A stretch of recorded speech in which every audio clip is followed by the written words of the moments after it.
कति बाहिरको फुटबलको मात्रै कुरा गर्ने होइन। अब एकपालि आफ्नो देशको फुटबललाई पनि हेरौँ न त। हाम्रो यहाँ साम्बादिकले नचिन्ने कोही हुनुहुन्न होला होइन। नेपालको फुटबलको रोनाल्डो, नेपालको फुटबलको मेस्सी, गट जे भन्दा पनि हुन्छ होइन। नेपालको एन्फा, नेपालको पोलिटिक्स सम्झिँदा मलाई गाली गर्न मात्र मन लाग्छ। त्यही भएर मलाई यसको बारेमा खासै कुरा गर्नु छैन। साम्बालाई हामीले सहयोग गर्नुपर्ने भयो क्या। सबैले साम्बालाई सहयोग गर्नुपर्ने भयो। मैले चाहिँ सहयोग गरिदिएँ होइन। आफूले सके जति सबैले, हामी सबै नेपाली फुटबल फ्यान्सहरूले होइन, सक्ने जति आफूले 100, 200, 500, 1000 जति सक्नुहुन्छ त्यति सहयोग गरिदिनु पऱ्यो। आफ्नो ठाउँबाट जति सकिन्छ ट्रान्सफर गर्नु होइन। नेपालको फुटबलको लेजेन्ड हुन् साम्बा। नेपालको एन्फाको कुरा के गर्ने होइन। एन्फाको लापरवाही, लाचारपन, एन्फा म केही भन्दैन। मलाई गाली आउँछ, म योभन्दा एन्फाको बारेमा केही बोल्दैन। अनि मैदान बाहिर रहेको भने समथिङ 5-7 विक जति भइसकेको थियो होइन। अनि हाम्रो यो छ न्युजिल्यान्डको क्लबले किन गरेन भन्ने कुरो होला होइन। त्यसमा चाहिँ यस्तो छ, यस्तो भएको छ कि बिमा अनुसार हुन्छ नि त। जतिको इन्सुरेन्स गरे त्यही अनुसार इन्सुरेन्स समथिङ कमेको भएको छ होला।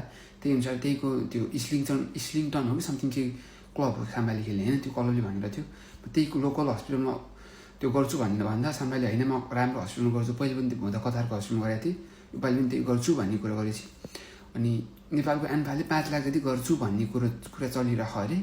के गर्यो होइन। मेरो भिडियो पोस्ट नसक्नु त के हुन्छ, पुरा फाइनल भइसक्छ होला। एउटा जुन नेपाललाई ओल्ड सामु चिनाइरह होइन, त्यसको लागि 5 लाख, त्यो नगर्नु छैन। किन गर्नु पऱ्यो 5 लाख क्या। त्यो गर्यो भन्ने कुरा मात्र होइन, त्यस्तो हुन्छ नि त। एउटा नेपाललाई ओल्ड सामु चिनाइरह, त्यसको लागि त पुरै गर्नु पऱ्यो नि त। गर्दा 5 लाख किन गर्नु पऱ्यो।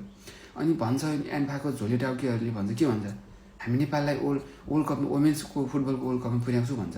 लाज मान्नुपर्ने क्या यिनीहरूले। नेपाली प्लेयर्सहरू किन बाहिर जान्छन्, किन विदेशीमा बाध्य हुन्छन् होइन भन्ने यस्तै कारणले गर्दाखेरि हो नि त। साम्बा जस्तो नेसनल लेभलको प्रोफेसनल प्लेयरलाई जो मान्छे भनेर गनिरहेको छैन भने लोकल प्लेयरलाई, हामी जस्तो सर्वसाधारण जनतालाई के गर्छ एन्फाले।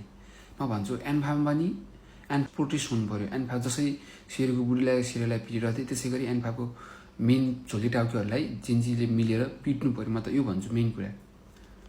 म यो बारेमा खासै बोल्दिनँ। साम्बालाई छिटै मैदानमा देख्न पाइयोस्, छिटै सम्झाओस्। गेट विल छ।